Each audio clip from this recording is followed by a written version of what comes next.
one person desiring to do something else, something different. And if some people think we're crazy when we ride a motorcycle, that's what we choose to do. And just like some people like basketball, some people like football, we're all the same people.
How long have you been in office?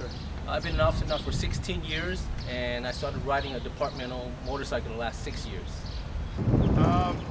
Pretty much all my life. How long have you been riding on the street? Coming up here on a year. Started out on dirt bikes and bikes like that. My parents started me young. And now, the only thing I ride recreationally is dirt bikes with my children. And growing up, I had a dirt bike, lived in a small community that had no cops, so everybody had motorcycles. And then as I got older, it was the convenient, efficient transportation. Got somewhere, you got where you were going faster and cheaper. And it was cool. Do more motorcycle accidents happen on the freeway or while people out riding or joyriding in the canyons? It depends on the type of riding. I mean, on the freeways or on the streets, if you're not a skilled rider, you can have an accident just as someone in the canyons, let's say, like you were enjoy riding or just goofing around. If you're a skilled rider in the canyons, then you won't crash. It's just all depends on your skill and the type of riding. If you're going to be a hot rod rider, you're going to crash no matter what you're doing or your skill level. So it goes both ways.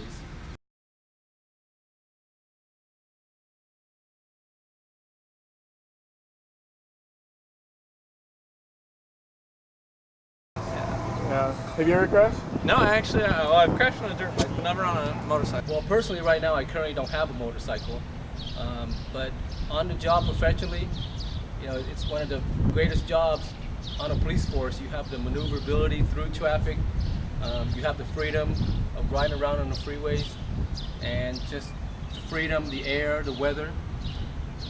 I live West Covina, but I drive my Harley. I live all the way working on Fullerton. It's about 15 or 20 miles, somewhere in there, drive. Where do you live now? Out Redwoods. Okay. How far is that? It's about 45 miles. Well, I drive the bike. During the winter, I don't drive it very much, but in the summer, I drive it the majority of the time. How long does that take you? On the bike, it'll take me about 45 minutes. In a car, it'll take me between the added time of traffic and parking, it probably adds a half an hour to 45 minutes extra. Okay. Without traffic, how long does it take you? About the same. I usually cruise same there and back. Between traffic, I just maintain the same speed. What do you like about riding in Southern California? I don't know. I've never really ridden anywhere else, so I don't know if there's a difference between Southern California. I think it's just the riding itself. Why do you think so many people choose to ride in Southern California? Well, in Southern California, the reason they choose to ride a motorcycle obviously is the weather. We have fair riding weather pretty much year-round, and one of the main reasons also is traffic. And there's a lot of traffic in the urban areas, say Los Angeles, and even coming out here in the Inland Empire, where it's beginning to be heavily congested. A lot of people use motorcycles to commute to get back and forth. Do you split lanes? Oh yeah. You have to, right? Yeah. Especially on a bike like that, it heats up too quickly. Yeah, mostly it's, this bike cruises at about 85, 90, so if you're doing 65, it seems like you're walking anyway, so. Do you lane split? try not to, but sometimes you have to. Have you ever been hit on the freeway? Yeah.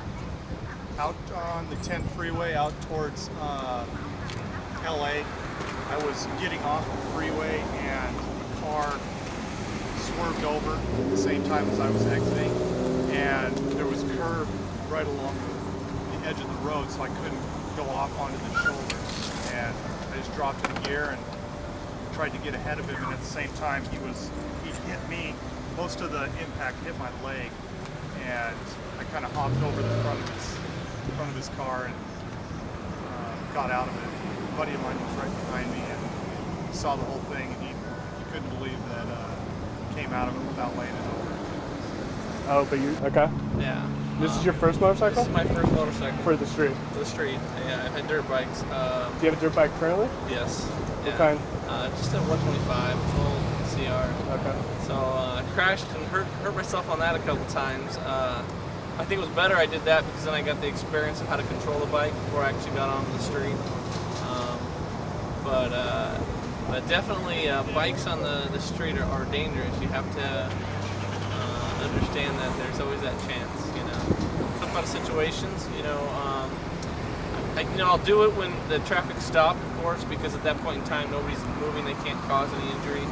I do that a lot, but when it's actually moving at a pace, I try not to. I mean, I figure if it's moving at a decent pace, I'm not going to gain much speed at a lane splitting, you know, versus a risk. You know, it's all what you want to get out of it. You know. We've got a vehicle that was designed to transport one person, which most of the time carries one person. You know, obviously, I love riding motorcycles, but since I wasn't brought up riding them, I'm too scared to try and learn at my age.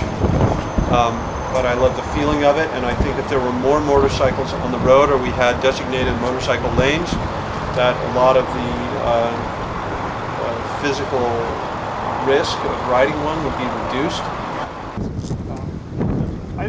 The carpool lane is nice that it's open to motorcycles, but yeah, I mean, if you have a little extra space between the carpool lane and the passenger or whatever, or off your shoulder, it would make things a lot more safer. Yeah. Or just make the carpool lane a little longer. I wouldn't see any benefit in that because, for one, we don't see enough motorcycles on the freeway, let's say, to have their own lane. And of course, that all has to do with money and construction as well. If there were to be one, I see people cutting in and out of that motorcycle lane, just like they do now, cutting in and out of the carpool lane, causing accidents.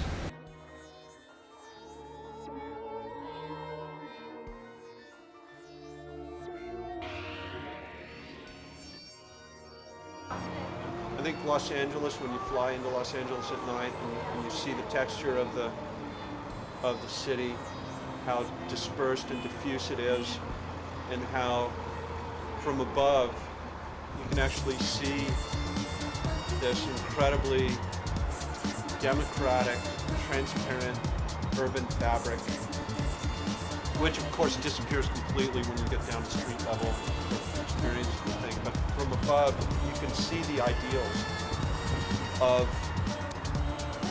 which are in some ways the way they've developed are unique in terms of the degree that they've been developed in Los Angeles. But I think that they are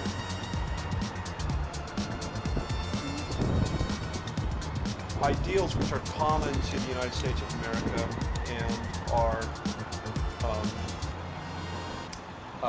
and in some ways are most visible and highly developed in LA. And I think that diffusion, that dispersion, that transparency is completely linked to the automobile as it was a city designed, it was the first major city in the Western world designed around the automobile.